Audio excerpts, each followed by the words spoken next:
Columbus, Ohio, December 7, 1938.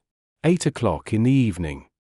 The corridor leading to the execution chamber of the Ohio State Penitentiary was 40 feet long. Anna Marie Hahn had been walking it in her mind for 14 months, since the jury came back in November 1937 and the judge read the sentence and the word death settled into the courtroom like something physical. She had spent those 14 months telling anyone who would listen that Ohio would not do this, that the state would not put a woman in the electric chair, that the governor would intervene, that the courts would find a reason, that something would happen before it came to this. She had been wrong about most things in her life. She was wrong about this too. She collapsed in the corridor before she reached the chamber. The guards caught her, held her upright, gave her ammonia to breathe. She came back to herself, or came back to something, to whatever remained of herself in those final minutes, and they helped her the rest of the way.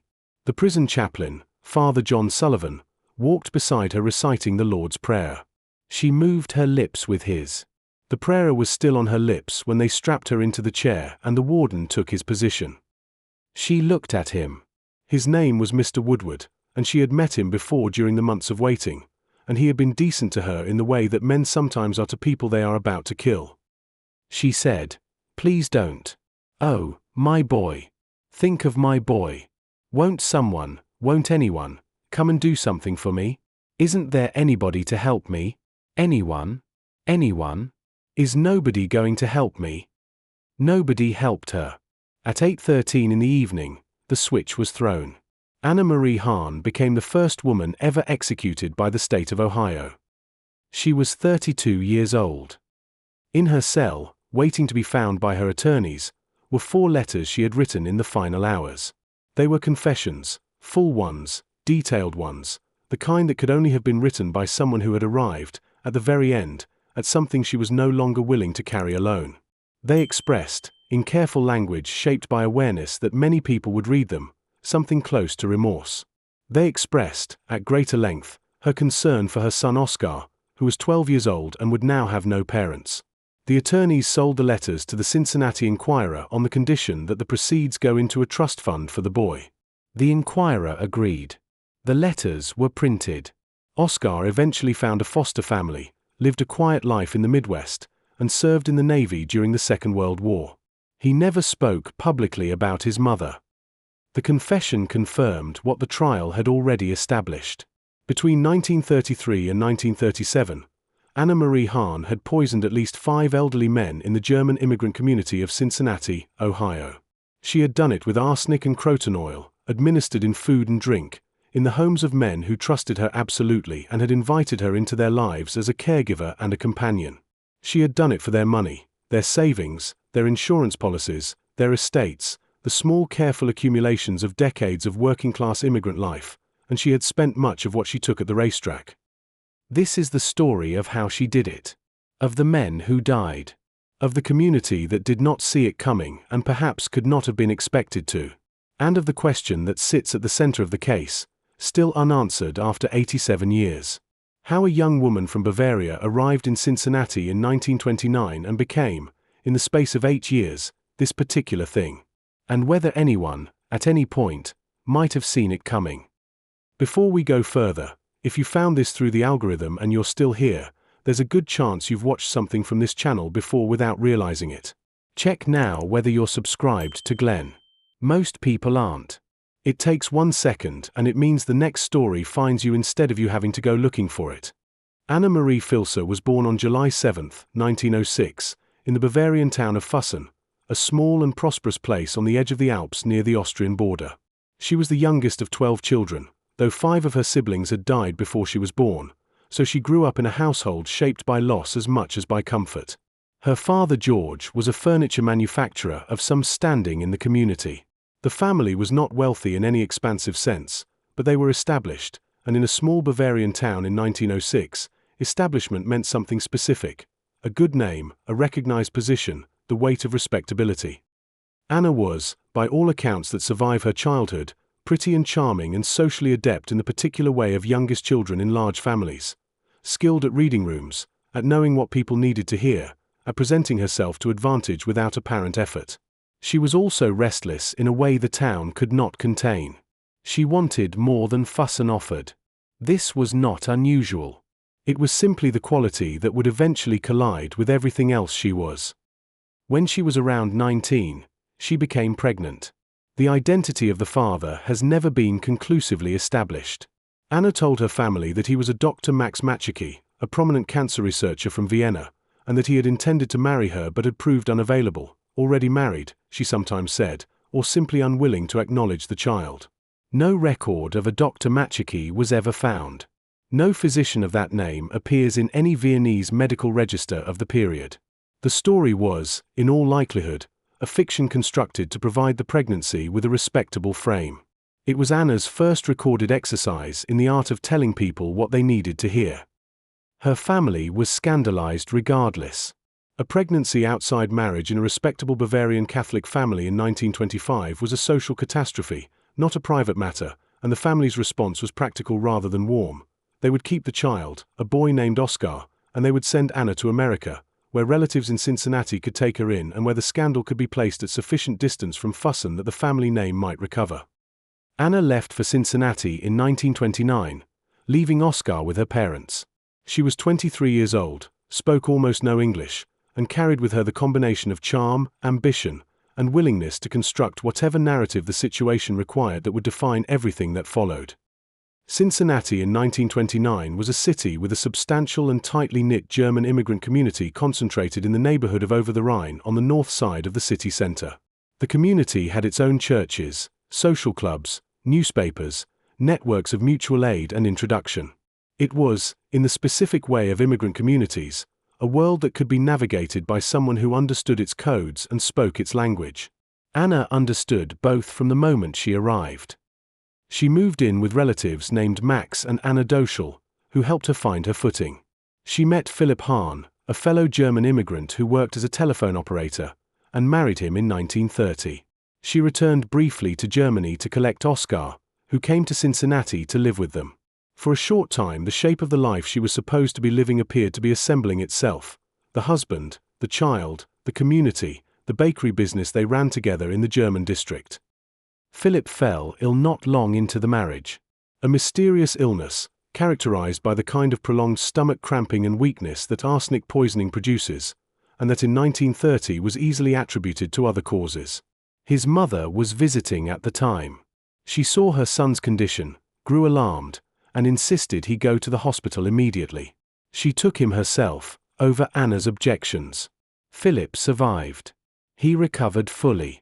The marriage deteriorated over the following years, not dramatically, but steadily, in the way of marriages where trust has been damaged in ways that cannot be named directly, and eventually they separated, though they never formally divorced. Philip was the one person in the entire sequence of the next 8 years who walked away alive. The implication does not require elaboration. Anna had, in all likelihood, begun doing to her husband what she would go on to do to 5 elderly men, and his mother's intervention had stopped it. Anna, understanding that a second attempt would attract scrutiny in a household where the mother was now watchful, abandoned the project. She was 24 or 25 years old.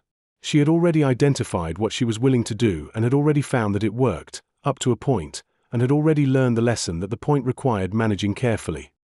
The bakery closed. The marriage hollowed out. Anna needed money, which she had always needed and would always need more of than ordinary means could supply. The racetrack consumed what she earned. She was a habitual gambler, the horses, primarily, and she was not a good one, and the losses accumulated quietly beneath the surface of the respectable household she maintained for the benefit of the community around her. In 1932, she found her solution. She began advertising herself in the German community as a caretaker and companion for elderly men living alone. It was not unusual work. Over the Rhine had many such men, widowers and bachelors who had come to America in earlier decades, who had no family nearby, who needed help with their households and found genuine comfort in the company of a young woman who spoke their language and cooked the food they had grown up eating and seemed to care about their welfare. The advertisement was simple. The presentation was warm. She arrived in the homes of elderly men and she cooked German food and she listened to their stories and she asked questions that made them feel their lives were interesting and their memories were worth preserving. She was good at this. The warmth was not entirely performed. She had a genuine capacity for the kind of attentiveness that makes people feel seen. She simply also had arsenic in her bag. The first man was Ernest Kohler. He was 62 or 73 years old, depending on which record is consulted. The documents of the period are not always consistent on such details, and he had been managing a boarding house in the German district for many years. He had no serious illness when Anna arrived in his life. He was, by the accounts of those who knew him, a lively and sociable man who enjoyed company and was glad to have someone to cook for him and keep him company in the evenings. He began showing symptoms of illness not long after Anna started spending time at his house. The symptoms were consistent with arsenic poisoning: abdominal cramping, nausea, weakness, a gradual deterioration that the medicine of the period attributed to internal illness. Before he died, on May 6, 1933, he had amended his will. He left Anna his boarding house, a car, $1,000 in savings, and a collection of furniture. The total, in contemporary values, was equivalent to several $100,000. The coroner, responding to some concerns in the neighborhood, examined Kohler's body for poison and found no evidence. The body was cremated. Anna sold the boarding house and spent the money. It is worth pausing on the cremation. The records suggest that Anna encouraged this outcome where she could. The German community of Cincinnati had a mixed practice of burial and cremation, and the specific circumstances of each death partly determined which occurred. But where cremation was possible, Anna appears to have facilitated it. A cremated body cannot be exhumed. A cremated body cannot yield arsenic levels to a toxicologist 2 years later when a pattern finally becomes visible. The cremation of Kohler was the first piece of what would eventually be a significant gap in the prosecution's case. They could charge her with 5 deaths, but Kohler, the first and in some ways the most instructive, was beyond forensic reach. After Kohler, there was a gap of several years. This is the period of the bakery, the gambling debts, the deteriorating marriage, the money arriving and immediately departing. Anna appears to have been more cautious in the early 1930s than she would later become, or perhaps more occupied with the ordinary mechanics of maintaining a household and a public reputation. The racetrack records from those years, which survive in the evidence archive, show a consistent pattern of losses, not catastrophic, individually, but cumulative over months and years in a way that required regular replenishment. By 1936 and 1937, the debts had reached a point that required a more systematic solution. Anna returned to the advertisement, the visits, the cooking. She returned to the arsenic. Albert Parker was 72 years old. He had been a watchman in his working years, a widower for some time, a quiet man who lived alone in a modest apartment and had managed his small savings carefully. He was, by the time Anna entered his life, lonely in the specific way of elderly people without family nearby, not dramatically unhappy, not particularly visible to anyone around him, simply present in his community in the way of a man who attends church and nods to his neighbors and fills his days with small routines that have been refined over decades into something approximating contentment. Anna presented herself as a caretaker and companion. Parker, like Kohler before him, found her warm and attentive and genuinely enjoyable to spend time with. He lent her $1,000, which she secured with an IOU. He allowed her to assist with his household affairs, which gave her access to his banking. He did not, it appears, alter his will in her favor, which is perhaps why his death attracted less attention at the time than it deserved. He died on March 26, 1937, of what was recorded as a heart attack. The IOU disappeared from his effects. The bank records showed a significant reduction in his savings during the period of Anna's involvement. He was buried rather than cremated, which would become relevant later. Jacob Wagner was 78 years old and had been a gardener for most of his working life in Cincinnati's parks and private gardens. He had accumulated, through decades of careful saving, $17,000, an extraordinary sum for a man of his background, representing a lifetime of discipline and privation and the particular immigrant determination to arrive, finally, at something that could not be taken away. Anna arrived and took it. She introduced herself to Wagner's neighbors as his niece. The neighbors accepted this. A young woman claiming to be the niece of an elderly German man, cooking for him and visiting regularly and helping with his affairs, was not a suspicious sight in Over the Rhine in 1937. It was the kind of thing that happened. It was the kind of thing that the community valued. Wagner himself told friends he was planning to marry Anna, which contradicted the niece story, but elderly men sometimes said things that friends noted with mild amusement and did not follow up on. He was happy, they said. He seemed well. Then he started getting sick after eating Anna's food. This is the detail that Fritz Grafmeyer, a neighbor, would later tell the Cincinnati Post about. He had known Wagner for a long time. Wagner had never been sick before. People in the neighborhood were talking about the woman who claimed to be his niece. Something seemed funny, Grafmeyer said, about the way he went so quick. But Grafmeyer did not go to the police at the time.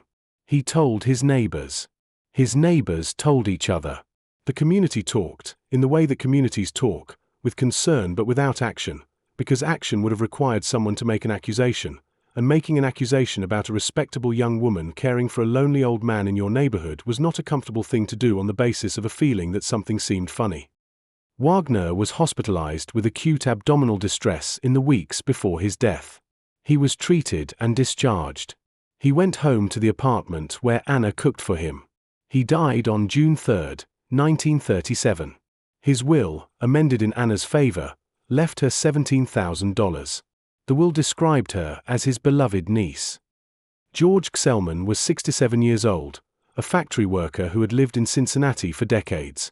He had saved $15,000. He came to Anna's attention in the spring of 1937, while Wagner was still alive, which means she was managing two elderly men simultaneously during that period, visiting both, cooking for both, administering what she administered, monitoring the progress of both toward death. Gselman died on July 6, 1937, 33 days after Wagner. Anna received $15,000 from his estate. The acceleration is notable. In 1933 there had been one death. In the years following there had been Albert Parker, relatively modest. Then in the summer of 1937, within the space of 60 days, 2 men died in succession. The gambling debts had presumably reached a level that required rapid resolution. Or something had shifted in Anna's sense of what was possible. Or both. The records do not reveal which.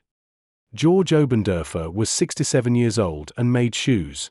He had a shop in the German district and a modest life and, by the time Anna encountered him in the summer of 1937, enough savings to make him worth her attention. He was also, for reasons that the record does not entirely clarify, someone Anna chose to take on a trip rather than simply poison in his apartment. The trip to Colorado Springs was presented to Obendorfer as a holiday, a chance to see the mountains, a gesture of generosity from a devoted caretaker who was taking him somewhere beautiful as a thank you for his kindness. She would bring Oscar. It would be a lovely trip. He agreed. Oscar was 11 years old in the summer of 1937. He testified at his mother's trial the following October that the three of them had traveled together by train from Cincinnati to Colorado Springs, and that Obendorfer had begun showing symptoms of illness on the train. By the time they reached Colorado Springs, Obendorfer was seriously ill. He was admitted to Memorial Hospital. He died on August 1, 1937, in agony, in a hospital room in a city he had never seen before. What happened at his bedside is the detail that appears in every account of this case, always stated quickly because it is so extraordinary that dwelling on it seems almost beside the point. A nurse or attendant, coming into the room, found Anna bending over the dying man. She asked Anna if she knew him. Anna said she did not know the man. She had traveled with him from Cincinnati. Her son had sat with him on the train for 2 days. She had arranged the trip. She said she did not know him. The hospital called the police. The police called the coroner. The autopsy found arsenic in quantities that made the cause of death unambiguous. The police in Colorado contacted the police in Cincinnati. Anna and Oscar returned to Cincinnati.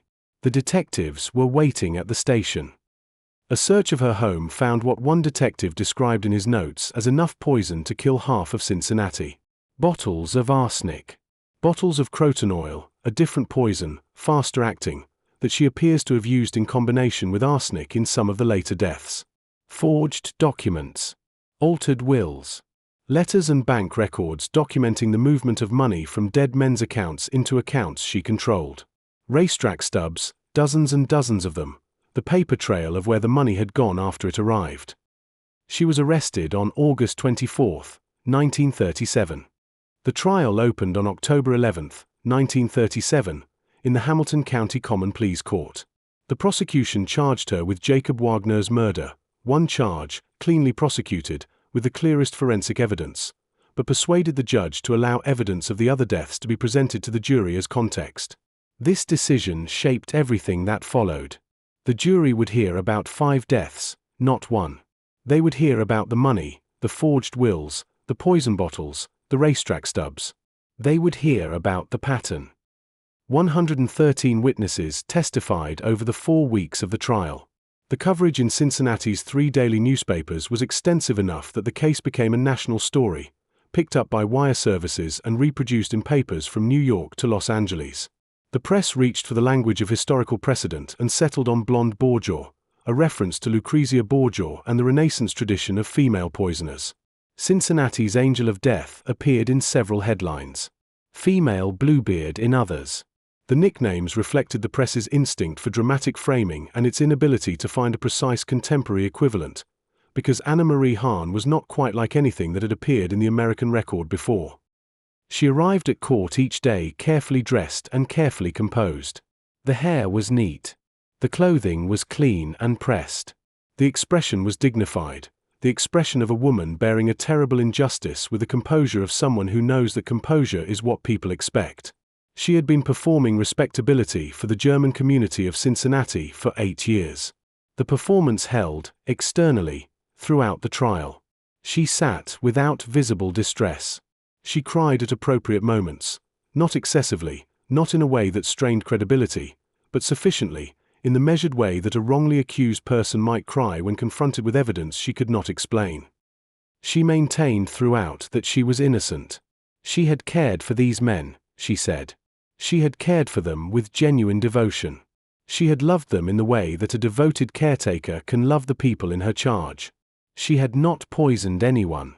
The arsenic in her home was for household purposes, rat control, the explanation that had worked for decades and was now working slightly less well in the presence of toxicological evidence. The money she had received from the deceased was the legitimate result of gifts from grateful patients, of inheritances properly left to her by men who had wanted to provide for her. The wills were genuine. The bank withdrawals were authorized. She had done nothing wrong. On the stand, she cried. She spoke of Oscar. She spoke of how she had worked to provide for him, how she had sacrificed to give him a good life, how the accusations against her had devastated her and would damage him. The lawyers who opposed her were trying, she implied, to take a mother from her child, which was a cruelty the jury should not participate in. The jury, which included 11 women and 1 man, an unusual composition for an Ohio criminal court in 1937, noted in the press as significant and possibly indicative of a deliberate strategy by the prosecution to seat jurors who would be less susceptible to the maternal appeal, deliberated for less than 3 hours. The verdict was guilty of murder in the 1st degree. The jury offered no recommendation for mercy, which under Ohio law meant the sentence was automatically death. Anna appeared not to understand, for a moment, what had happened. Then she understood. She cried out, "I never did it." Philip Hahn, who had stood by her publicly at the start of the trial, saying he could not believe the allegations, had stopped attending somewhere in the 3rd week. He never officially divorced her. He also never came back. He disappeared from her life and from Oscar's life and from the public record simultaneously, and the record does not indicate what became of him. Judge Bell sentenced her to death by electrocution on November 10, 1937.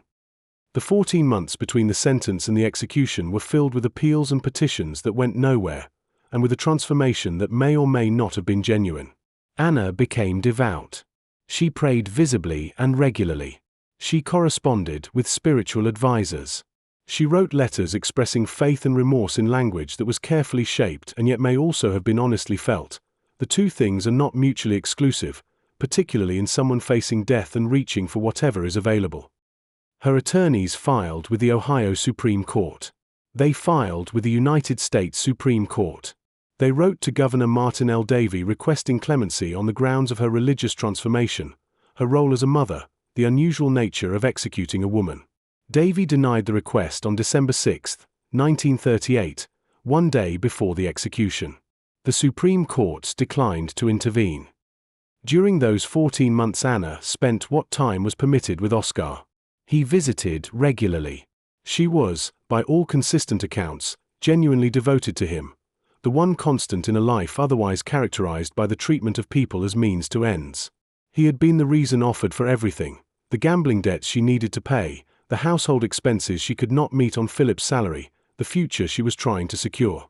Whether that was entirely a rationalization or whether something genuine coexisted with it is a question the record cannot answer. On the last day they spent hours together. She cried. He cried. What passed between them in those hours was not recorded by anyone present. Then the officials came, and she walked the 40 feet, and collapsed, and was revived, and was helped the rest of the way, and was strapped in, and said what she said, and the Lord's Prayer was still on her lips, and the switch was thrown. The letters were in the cell. The attorneys read them, the detectives read them, the editors of the Cincinnati Enquirer read them, and the next morning they were on every front page in the city. The blonde Borgia confesses in full. The letters confirmed 4 murders with specificity: Wagner, Xellman, Parker, Obendorfer, and addressed the others obliquely, in language that acknowledged them without fully naming them. They expressed genuine confusion about motivation, which was either the honest reflection of a woman who had arrived at the end without a satisfying account of herself, or the final performance of someone who had performed throughout and could not stop. Possibly both. She wrote that she had wanted money, which was true. That she had wanted security for Oscar, which was also true, in the way that things can be true and also insufficient as explanations. That she could not fully understand, even now, why the money she obtained had not been enough. Why it had always been needed again. Why the racetrack had consumed it so reliably and so completely. Why, each time the debts mounted, she had returned to the same solution rather than finding another one.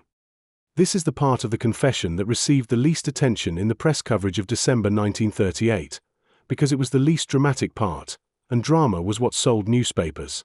The dramatic parts, the poison, the elderly men, the electric chair, these were what the headlines required. The part where Anna Marie Hahn sat in her cell the night before her execution and wrote that she did not fully understand herself, that part was less useful. But it is the most honest thing she ever said in the record, and it is worth sitting with. She had done what she had done. She understood the mechanism of each act. She understood that she had obtained money through the deaths of men who trusted her, and that she had gambled that money away, and that she had then done it again. She could account for the sequence. She could not account for the ease. For the absence of the friction that should have been there, the weight that should have accumulated and eventually become prohibitive, the internal resistance that most people would experience when the second elderly man became the third and the third became the fourth. That ease, that apparent absence of prohibitive weight, is the central mystery of Anna Marie Hahn, and the confession acknowledges it without resolving it, because she did not know the answer, or could not find the language for it, or did not have enough time left to work it out. The men she killed were not significant by any measure the world generally applies to significance.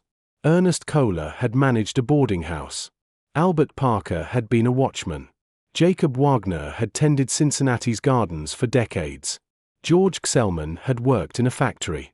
George Obendorfer had made shoes. They were men who had come to America with very little and built small, careful lives over decades, and saved their money with the discipline of people who had known what it was not to have it, and had no family nearby to notice when a young woman began spending their savings and adjusting their wills.